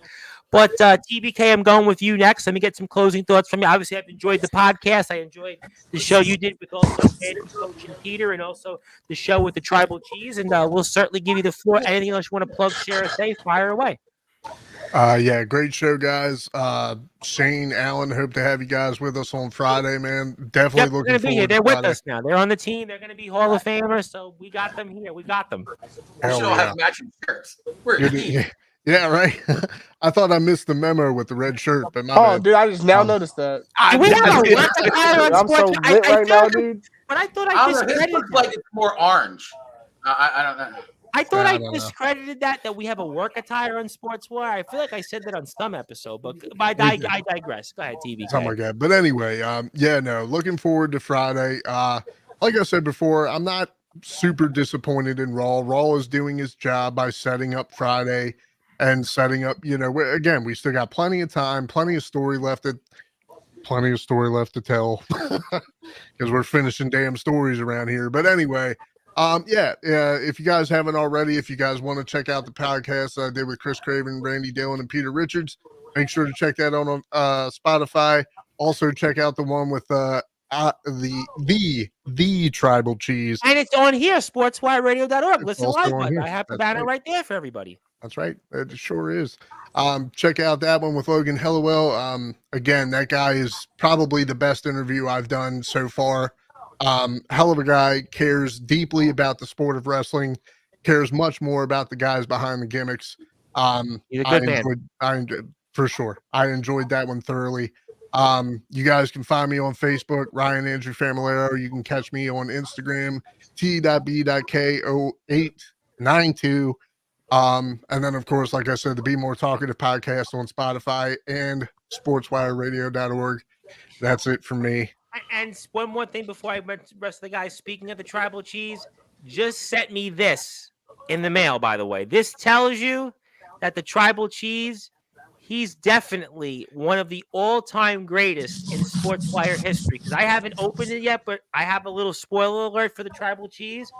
I'm going to open this on the air Wednesday afternoon, our time, Wednesday night, his time, on Valentine's Day, 8 o'clock British Standard Time, 3 p.m. New York time, with a rival, you might say, of his, none other than the Pitbull Hybrid, the former CCW Underground champion. So this is what he sent me.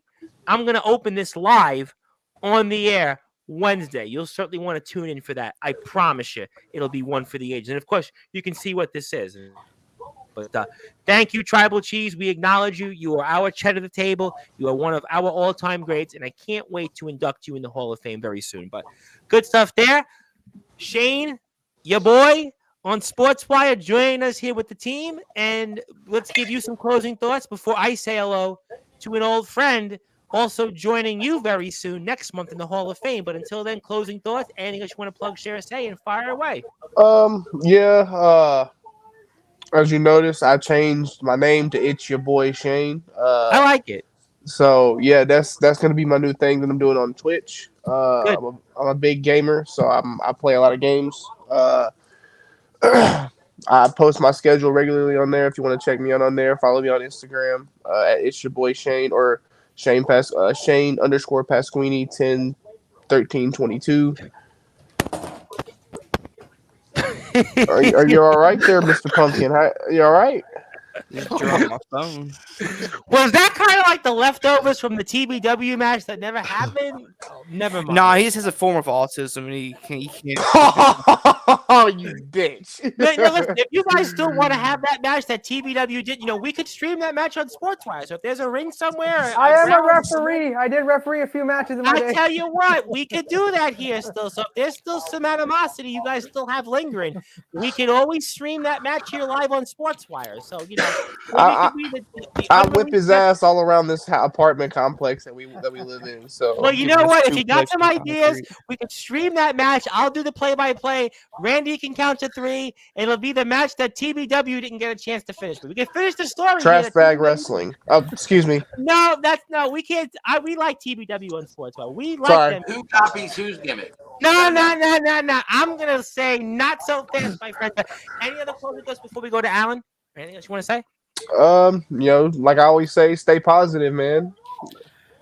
Good. I like that already. And before I get to Alan Michaels, want to say hello to my buddy, Mr. Skulls, the Soul Hunter.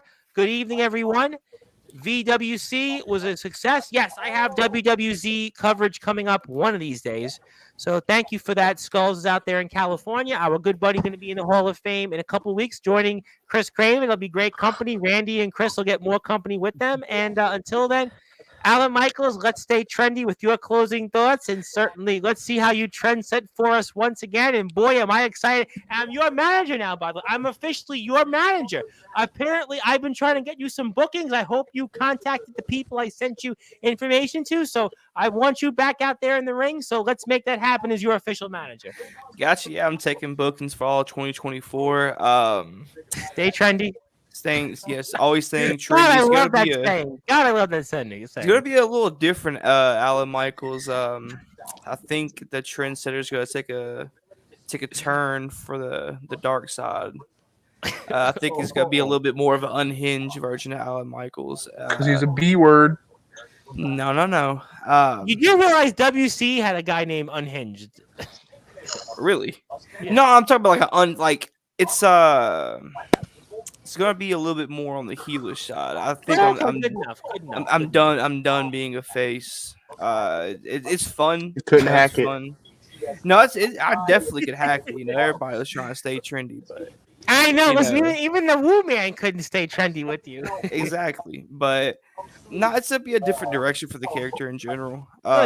Also, I already started a football channel. I'll talk about more football stuff. We're going to talk about football potentially this week, so stay tuned on that. Gotcha. It's on TikTok. It's called TSF Takes. It's pretty much a little 1-minute analysis of games, players, stuff like that. Just a little more in depth because I'm a big football fan. Played it my whole life. Too on Sportswire. Going to use you. We're going to use you in a lot of different ways. So I'm happy about that. And I definitely called the Chiefs beating the Niners. Definitely called it's rigged. Come on. It was freaking rigged, dude. It's not even the NFL anymore. It's the NEL, National Entertainment League. Nah, both teams played their heart out. And also, D'Angelo Flame says, send him your TikTok. He'll follow you. Bet. But yeah, closing thoughts on Raw. I think it was definitely like TBK said, it sets up for SmackDown. It's pretty much an alley-oop at this point. I mean, would I like to see a little bit more happen on Raw for sure? But with Seth being hurt, CM Punk being hurt, I honestly think after Mania there needs to be a little bit of a superstar shakeup going on. Like we need to see some faces move around. I want to see some new rivalries. You said what? You want to do a Vince McMahon move? A shake-up? Nah, this is a shake-up in general. I like to see LA Knight on Raw. Like, if you're gonna call Raw the premier brand, why not have somebody that has a voice for it? You know, LA Knights, I feel like it's a perfect fit for Monday Night Raw. He would have been a great person you could have interviewed on those stay in trendy shows, but that other company didn't recognize that. But... Nah, they couldn't get Eli Drake on. Well, stop. We can follow you on Instagram, YouTube, Threads, Twitch, and Facebook at Alan Michaels. Pretty much everything's Alan Michaels, yeah. Good. And I'm following you, so it means everybody else is following you.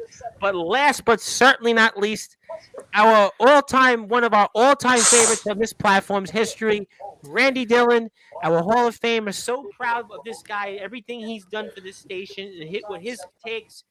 He's one of the greatest to ever do it, and that's why he's getting the closing thoughts. Fire away, my friend. Thanks, Tom. Always a pleasure, Chris and TBK. Alan, Shane, great working with you. Looking forward to working with you guys in the future. Many more ahead. Throwing Claw and Raw. Yeah, it wasn't the greatest, but there's still time to figure out things to get rolling before Mania. I'm interested in long-term what they're going to do with Gunther. Are we going to see is Jimmy going to show up and cost Jay next week? And what's going to happen with Seth and Cody? Is Seth even clear to wrestle at the Elimination Chamber? That's my question. SmackDown, looking forward to seeing what The Rock and Roman's going to have. And then if they're going to add someone in Cody's corner, I'm interested, would that person be Randy Orton? Because there's a lot of history with Cody and Randy. Not only that, Cody and Rock, one of the third generation male superstars that never has crossed paths. So would that be an opportunity? Want to hear my takes, hockey or wrestling? You can follow me on Twitter at Randy Dillon, DHILLON. Just finishing editing the Hockey Fan Chat episode with the Islanders. Tom, hoping to get that to you next week. Thank you. Or later this weekend. Looking forward to Friday. I have a little bit of a family commitment, but hopefully I can get on even for half. I think what's going to wind up happening anyway is I don't think we're going to be on at 10 o'clock. I think because the IMF, we have the show to promote, so I think at some point it'll be later on in the evening. So if you want to come on, great. But at some point we'll do something after that because we're streaming a match, so no worries. So if you want to come on, great. If not, I'll try if not, we're going to be on after Raw anyway. So we're going to be on Raw, all post Raws till Mania. So no problem with that.